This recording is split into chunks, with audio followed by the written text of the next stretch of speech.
इंद्रेश कुमार के बयान पे जब बवाल उठा तो उन्होंने यू टर्न लेते हुए ये कहा है कि जिन लोगों ने राम की सेवा की, जिन्होंने राम की पूजा की, वो सत्ता में वापस आए हैं। देखिए, मैं इस तरह की किसी टिप्पणी को अव्वल तो प्रतिक्रिया के लायक ही नहीं समझता। भैया, राम के भक्त कौन है? विपक्ष राम का भक्त नहीं है। और हाँ, अगर कोई मशीन बनाओ ना कि सीना चीर करके देख लो कि किसकी राम भक्ति असली है और किसकी नकली है, चुनावी है, फर्क पता चल जाएगा। मर्यादा पुरुषोत्तम की जो अवधारणा बापू की थी, उसको विपक्ष अपने सीने से लगा के चल रहा है। आपकी अवधारणा क्या है? आप तो आपने मर्यादा पुरुषोत्तम की छोटी तस्वीर लगा करके जो राम को लाए हैं, हमने तो कंप्लेन किया इलेक्शन कमीशन को। ये बात अलग है कि इलेक्शन कमीशन ने उस पर कुछ नहीं किया, बिहार बीजेपी के हैंडल से ये चला, तो फर्क साफ है। सीधी सी बात है कि मैं बार बार कह रहा हूं कि अगर ग्रामशी को उद्धृत करूं तो वॉर ऑफ पोजीशन चल रहा है आरएसएस और बीजेपी में।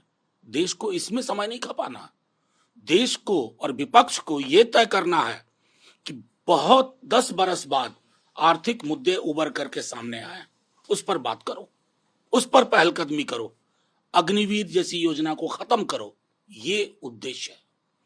सर, प्रतिक्रिया नहीं दी गई, लेकिन जीतन राम मांझी ने जरूर प्रतिक्रिया दी है। उनका ये कहना है कि भगवान श्री राम हमको सत्ता में लेकर के आए हैं, जो हमारे ऊपर टिप्पणी कर रहे हैं उन्हें अपने गिरेबान में मैं किसी दूसरे ने तो टिप्पणी की नहीं, आरएसएस वालों ने टिप्पणी की। उनकी टिप्पणी पर अगर उनकी ये प्रतिक्रिया है तो जीतन राम मांझी जी जाने और आरएसएस वाले जाने। हालांकि उनके पुराने कुछ बयान ऐसे हैं जो अगर उनको याद करा दिया जाए तो बहुत मुश्किल होगी, लेकिन हमारा उद्देश्य वो नहीं। सर, मीडिया से बात करते हुए उन्होंने कहा कि किसी भी तरह के माल प्रैक्टिस को टॉलरेट नहीं किया जाएगा और अकाउंटेबिलिटी तय की जाएगी। अगर कुछ भी ऐसा निकला तो एनटीए में। नहीं, ये बोलने से एक दिन पहले क्लीन चिट कैसे दे दी आपने? बिहार की एफआईआर नहीं देखी? बिहार गुजरात में क्या क्या हुआ, एक सेंटर पर जो मैथमेटिकल प्रोबेबिलिटी को भी डिफाई करता है। और मैं बार बार कह रहा हूं, ये एनटीए नाम की संस्था को रिविजिट करिए, रीइवैल्यूएट करिए। ये बच्चों के जीवन के साथ खिलवाड़ हो रहा है एनटीए के माध्यम से। आप इस पर कितनों पर्दादारी करें, पर्दा नहीं पड़ने वाला। सर, एनडीए की सरकार हो चुका है, लेकिन मल्लिकार्जुन खड़गे साहब का कहना है कि ये बाय मिस्टेक ये सरकार बनी है और इसका भविष्य बहुत लंबा नहीं है। देखिए, सीधी सी बात है, इसको मैं एक प्रथम दिन से कह रहा हूं, it is a coalition of contradiction. ये विरुद्धों का सामंजस्य बिठाने की कोशिश है और ऐसी कोशिशें कामयाब नहीं होती। आप एक एक पहलू ले लीजिए, उस पर जो घटक दल हैं, खास करके जदयू और चंद्रबाबू जी की तेलुगु देशम, क्या उनका वर्ल्ड व्यू वही है उन विषयों पे? आपको पता चलेगा कि नहीं।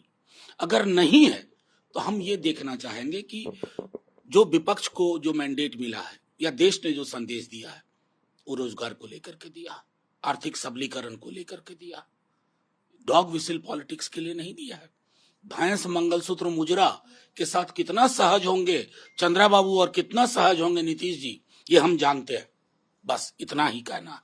ने एक बयान दिया था, लेकिन अब उससे वो पलटी मारते नजर आ रहे हैं और उन्होंने यू टर्न लिया है कहीं ना कहीं। वो चाहे पलटी मारे, चाहे यू टर्न ले, चाहे जितना बदल जाए, उनके बयान को करोड़ों लोगों ने सुना और कई चैनल से उन पर चर्चा भी की। तो अब वो पलट जाए तो ये तो भाजपा राज में होता है, वो किसी को नहीं बख्शते।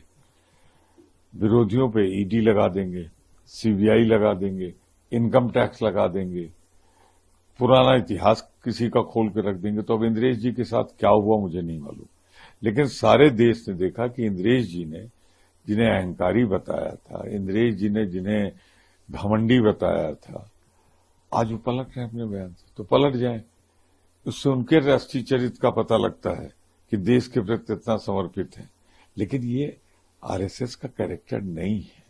क्यों ऐसा कर रहे हैं ये तो वही बता सकते हैं, मैं नहीं कह सकता। कौन सी कोर उनकी दबती है ये तो वो जाने। मैं तो सिर्फ ये कहूंगा कि उन्हें दृढ़ता के साथ अगर कुछ कहा था तो अपनी बात पे कायम रखना चाहिए, लेकिन उनको अपनी निज सुरक्षा देश की सुरक्षा से ज्यादा बेहतर लग रही है तो उसका अधिकार उनको है।